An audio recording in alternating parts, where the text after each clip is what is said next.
Hey guys, it's Glenn from glenscarcollection.com, and welcome to my 2017 base Carrera with the 7-speed manual transmission.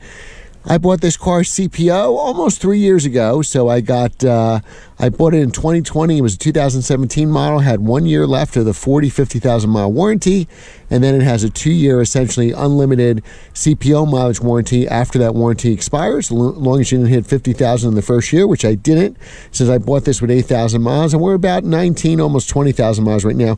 And I just got through my first code today driving this morning. So I got my code reader, my $20 code reader right here, and we'll start it up and see what it is. And this may be my first warranty repair, so I think I got to put my seatbelt on. Let me do that. And the reason for that is it'll beep like crazy. All right, so seatbelt's on so you won't hear the chime. We're going to start it. So what you want to do is you want to plug in your coder first, and it's in a different spot in essentially every car. It's right under the dash here. All right, so very easy. We're going to start the car. Key is always on the left, right? Nice Porsche key here. Should have wrapped that in Miami blue, right? Put a clutch down. All right, so now it's beeping because I have the fault code. There we go, so it went away. All right, so it says engine fault code, consult a workshop, driving permitted. So I was just driving normally, haven't driven the car in about 3 or 4 weeks because of the salt on the road.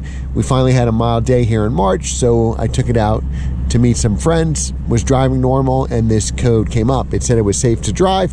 So now we're gonna have our code reader. That, to me, my guess is gonna be, even though this is a low mileage car, that's an O2 sensor. That's what I bet you it is. So let's see what the code reader is. Code reader you plug in before you go. And let's see, hopefully you can see this and it comes out on camera. And we're gonna get to the screen and we're gonna press and see what code we got.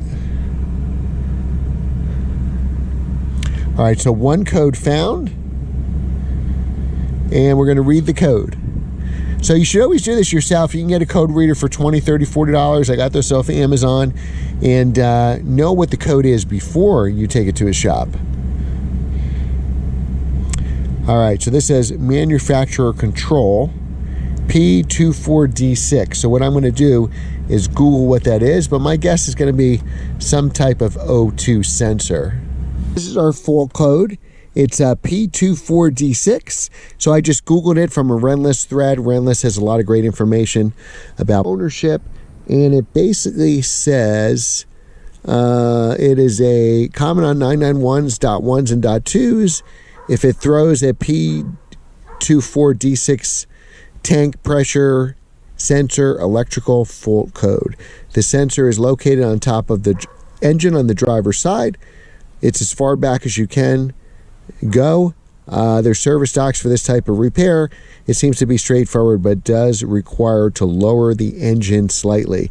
So good thing my car is all stock. I'm assuming this should be a warranty repair. I have about 6 weeks left in the warranty. So hopefully we got a snowstorm coming up. So hopefully after that snowstorm clears, I can take this to the dealer and get that sorted out. Should be part of the CPO warranty. So here's a good example why, I never tuned the car. It's been 100% stock. So that's something, who knows, maybe could be an issue if you had some modifications to the car. But it looks like it's a common issue, and a lot of people get it. And my car probably didn't get it yet because the mileage was so low. All right, guys, so I'll have an update on this soon, and we'll have a 3-year review coming up of this car very, very soon. So remember to like, share, and subscribe, and I will see you next time.